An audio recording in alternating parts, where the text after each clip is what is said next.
د ډاکټر سهیل صاحب خبرو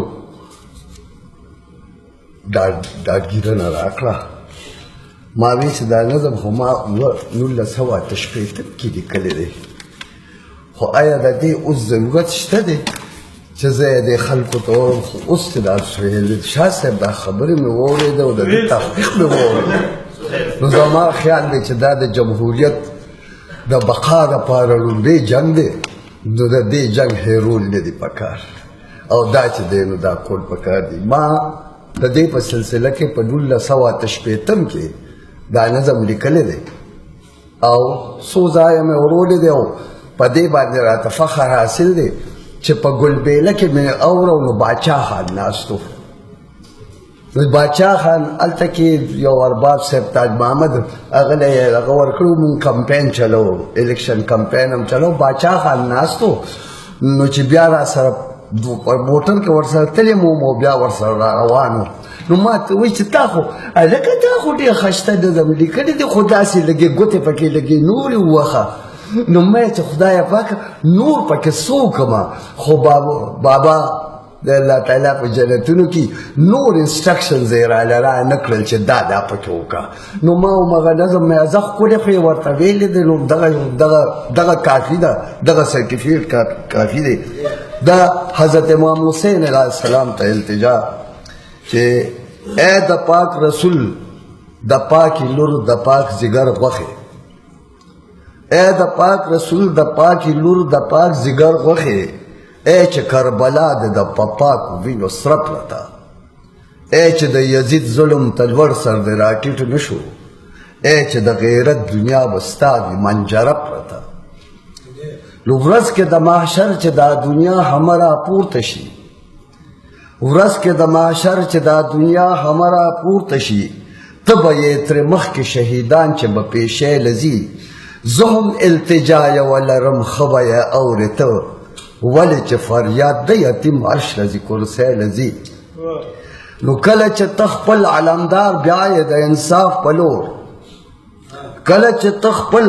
علمدار بیا یې د انصاف په لور، لوم باندې عباس او په رښتیا زوی د حیدر چې دی،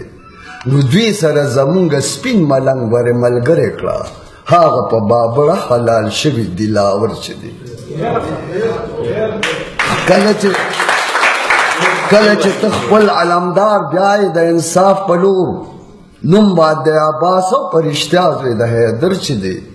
نو دوی سره زمونږ سپین ملنګ ورې ملګری کړه، هغه په بابړه حلال شوي دلاور چې دی.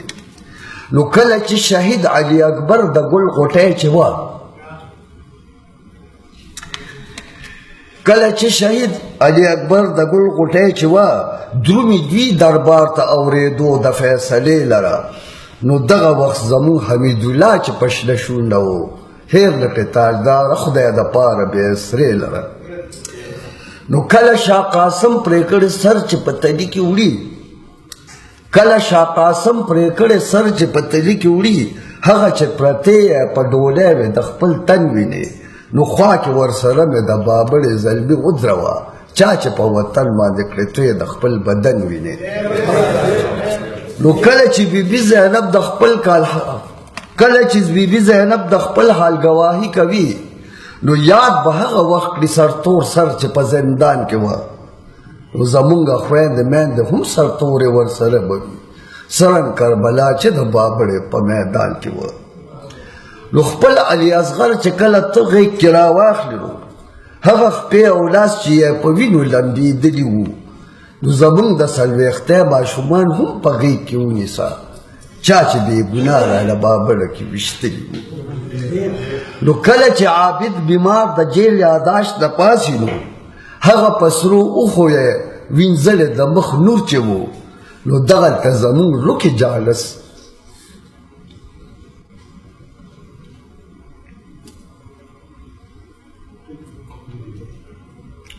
د څوارلسو کالو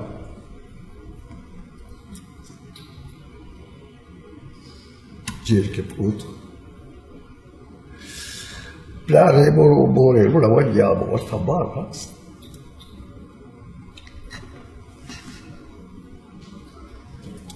دغلطه زمون لوک جانس باور سره درونی څوک نه جوړ پروت په دې دربار د هرې پوره و نو یو آل رسول به وي یزید له به ګریوان سي